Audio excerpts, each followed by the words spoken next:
Hello guys, welcome to my YouTube channel. हम लोग आज जो है स्टैटिकल फिजिक्स का एक बहुत ही इंपॉर्टेंट टॉपिक डिस्कस करेंगे, जो है relation between entropy and probability.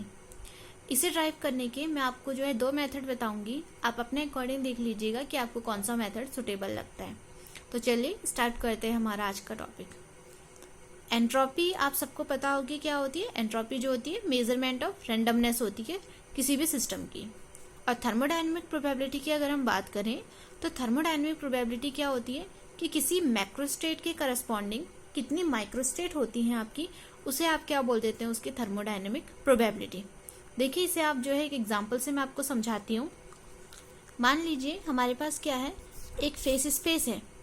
ये जो फेस स्पेस है हम इसे कह लेते हैं कि इसमें दो फेस सेल्स हैं, आई और जे। होने को फेस स्पेस में कई फेस सेल होती है, यहाँ पे एग्जांपल के लिए मैंने आपको सिर्फ दो लेकर बता रखी है। और इस पूरे फेस स्पेस के अंदर आपके पास जो फेस पॉइंट्स हैं वो हैं आपके 4। तो ये फेस पॉइंट इनके अंदर कैसे डिस्ट्रीब्यूट हो सकते हैं। देखिए, मैक्रोस्टेट की अगर हम बात करें, आई में आपके 4 और इसमें आपके 0। इसी तरीके से यहाँ आपके 3 हो गया और यहाँ आपके 1 हो गया। और क्या हो सकते हैं, दोनों में 2 2 हो गई।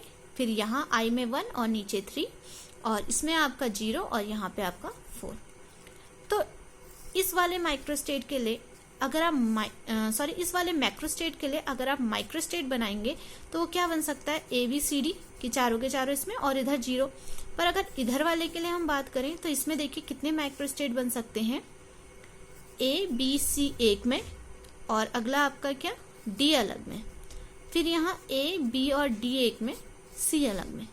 फिर आपका ACD एक में और आपका अब क्या हो गया, B दूसरे में, और BCD एक में और आपका A दूसरे में। तो यहाँ पे कितनी माइक्रोस्टेट बन सकती है, यहाँ पे 4। तो इसकी जो थर्मोडायनेमिक प्रोबेबिलिटी है वो कितनी है, 4। ये बात हो गई हमारी थर्मोडायनेमिक प्रोबेबिलिटी के लिए। अब हम अपना डेरिवेशन स्टार्ट करते हैं। देखिए, अगर हम इक्विलिब्रियम स्टेट की बात करते हैं तो इक्विलिब्रियम स्टेट में जो प्रोबेबिलिटी होती है किसी भी सिस्टम की, वो क्या होती है, आपकी मैक्सिमम होती है। और साथ ही साथ जो उसकी एंट्रोपी होती है वो भी क्या होती है, मैक्सिमम होती है। तो जब ये दोनों चीज़ें जो है इक्विलिब्रियम स्टेट में मैक्सिमम हैं तो इनमें क्या हो सकता है, कोई फंक्शन के अकॉर्डिंग ये क्या कर सकती हैं, वेरी कर सकती हैं, या इनके बीच में कोई रिलेशन हो सकता है। तो हम क्या कह सकते हैं कि जो एंट्रोपी है उसे आप फंक्शन ऑफ प्रोबेबिलिटी दिखा सकते हैं। एस यहाँ पे एंट्रोपी है और जो ये ओमेगा है ये क्या है, आपकी थर्मोडायनेमिक प्रोबेबिलिटी। इसे आपने क्या करा, इक्वेशन नंबर 1 नाम दे दिया। फिर हमने क्या करना है, दो सिस्टम कंसिडर करने जो कि एक दूसरे से क्या है, इंडिपेंडेंट है। और उनकी जो एंट्रोपीज हैं वो क्या क्या है, S1 और S2। और उनकी जो थर्मोडायनेमिक प्रोबेबिलिटी है वो क्या है, यहाँ पे ओमेगा 1 एंड ओमेगा 2। तो उस पूरे सिस्टम की जो एंट्रोपी होगी साथ में वो कितनी आएगी, एंट्रोपी का आप सिंपली सम कर सकते हैं। तो एंट्रोपी क्या आ गई, S1 प्लस S2। और उस पूरे सिस्टम के आपके प्रोबेबिलिटी की वो ये इस कंडीशंस में आपको मिल सके, वो क्या होगी, वो आप सिंपली सम नहीं कर सकते। वो क्या होगी, कंपोजिट के तौर पे आएगी। जैसे आप प्रोबेबिलिटी निकालते हैं, कंपोजिट प्रोबेबिलिटी निकालते हैं, तो वो सिंगल इंडिपेंडेंट प्रोबेबिलिटी का क्या होती है, मल्टीप्लाई होती है। तो यहाँ पे भी वही होगा कि कंपोजिट प्रोबेबिलिटी जो निकल कर आएगी वो क्या आएगी, ओमेगा 1 एंड ओमेगा 2। तो इक्वेशन नंबर 1 से आपका क्या हो जाएगा, इक्वेशन नंबर 1 थी आपकी S is the function of omega, और ओमेगा क्या है, ओमेगा 1 एंड ओमेगा 2। और जो S1 है आप इस तरीके से इसमें क्या कह सकते हैं, S1 जो फंक्शन हो जाएगा वो ओमेगा 1 का फंक्शन हो जाएगा, और S2 जो फंक्शन हो जाएगा वो क्या हो जाएगा, आपका ओमेगा 2 का फंक्शन हो जाएगा। तो हम पे इक्वेशन नंबर A क्या थी, इक्वेशन नंबर A थी आपके S is equal to S1 plus S2। और S क्या थी, फंक्शन ऑफ ओमेगा 1 ओमेगा 2। और जो S1 था वो था फंक्शन ऑफ ओमेगा 1 और जो S2 था वो था फंक्शन ऑफ ओमेगा 2। आप क्या कीजिए, इसको एक बार ओमेगा 1 के रिस्पेक्ट में पार्शियली डिफ्रेंशिएट कर दीजिए और दूसरी बार ओमेगा 2 के रिस्पेक्ट में से क्या कर दीजिए, पार्शियली डिफ्रेंशिएट कर दीजिए।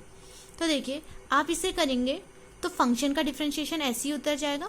इधर देखेंगे तो आपका क्या है, ओमेगा 1 के रिस्पेक्ट में कर रहे हैं, ओमेगा 2 क्या है, यहाँ पे कांस्टेंट है, तो आप इसे कांस्टेंट की तरह बाहर रख देंगे और ये वाला आपका 0 हो जाएगा और ये वाला आपका क्या आ जाएगा, f डैश ओमेगा 1। इसी तरीके से ओमेगा 2 के रिस्पेक्ट में आपको कुछ इस तरीके से इक्वेशन मिल जाएगी। आपने इस इक्वेशन को 2 और 3 नाम दे दिया। अब आपने क्या करना है, इक्वेशन 2 को इक्वेशन 3 से क्या करना है, डिवाइड करना है। तो आप इसे डिवाइड करेंगे, देखिए फंक्शन जो ये डिफरेंशियल फंक्शन आया था इससे कैंसिल हो जाएगा।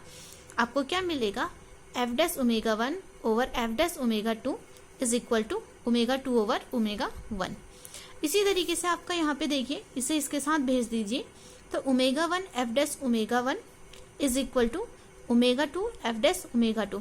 इसी तरीके से आगे क्या हो सकता है, ओमेगा 3 एफ डैश ओमेगा 3, और फिर आगे को ऐसे चलते जाएगा। हमने मान लिया कि वो किसी कांस्टेंट k के बराबर है, k यहाँ पे क्या है, कोई भी कांस्टेंट है। फिर देखिए हमने क्या करना है, इस k की वैल्यू के रिस्पेक्ट में इनकी वैल्यूज देखनी कैसे आ रही है। तो आपके एफ डैश ओमेगा 1 क्या आ जाएगी, यहाँ पे k ओवर ओमेगा 1 आ जाएगी। इसी तरीके से एफ डैश ओमेगा 2 आ जाएगी k ओवर ओमेगा 2, और अगर जनरल में आप कहें तो क्या आ जाएगी, F dash omega is equal to k over omega, इस तरीके से आ जाएगी।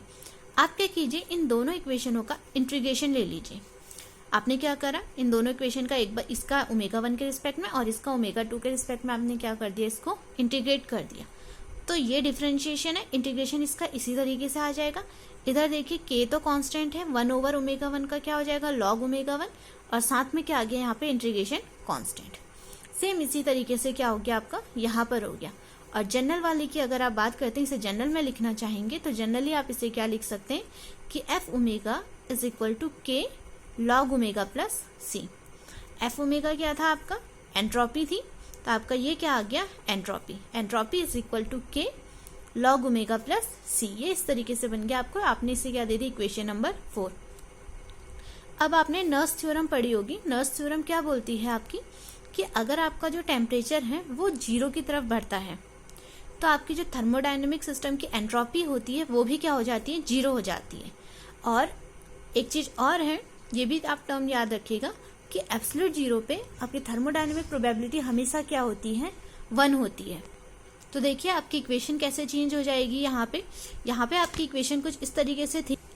इक्वेशन थी आपके पास s is equal to K log omega plus सी। आपका ये 0 हो गया, ओमेगा की जगह आपने 1 रखा, log 1 आपका 0 होता है, तो c इज इक्वल टू आपका क्या निकल कर आया, 0। तो आप जब इसमें वैल्यू पुट करेंगे तो आपको क्या मिलेगा, s is equal to K log omega. तो यही वो रिलेशन है जो हमें चाहिए था, यही एंट्रोपी और थर्मोडायनेमिक प्रोबेबिलिटी का रिलेशन है। इसका आप दूसरा मेथड देखिए, मैंने पिछली वीडियो में आपको बीटा पैरामीटर पढ़ाया था। तो बीटा पैरामीटर को जब आपने सॉल्व करा था तो वो क्या निकल कर आया था, beta is equal to 1 over k upon T. और बीटा की अगर आप वैल्यू देखते हैं तो बीटा की वैल्यू एक्चुअल में क्या होती है, del over del E log omega. ये इक्वेशन नंबर 1 और इक्वेशन नंबर 2 दोनों बीटा की वैल्यूज हैं। आप इन्हें क्या कर सकते हैं, एक दूसरे के इक्वल रख सकते हैं। तो आपको क्या मिलेगा, देखिए यहाँ पे 1 ओवर के टी आना था, के यहाँ से हमने क्या कर दिया, यहाँ पे मल्टीप्लाई में भेज दिया है। तो क्या आया, 1 over T is equal to K del over del E log omega. इस तरीके से आ गया। आपने k को भी क्या कर दिया, डिफरेंशिएशन के अंदर भेज दिया। अब सेकेंड लॉ ऑफ थर्मोडायनेमिक्स क्या बोलता है आपका, कि del S over del Q is equal to 1 over T. S यहाँ पे एंट्रोपी है, डेल क्यू क्या है यहाँ पे, चेंज इन हीट एनर्जी, जो कि हमने यहाँ पे क्या मान रखी है, डेल ई मान रखी है। तो हमने इसे क्या कर दिया, डेल ई के इक्वल रख दिया। तो देखिए आपकी 1 ओवर टी की वैल्यू ये भी है और 1 ओवर टी की वैल्यू ये भी है। तो 3 और 4 से आपको क्या निकल कर आता है, del S over del E is equal to del over del E के लॉग ओमेगा। इस तरीके से आएगा।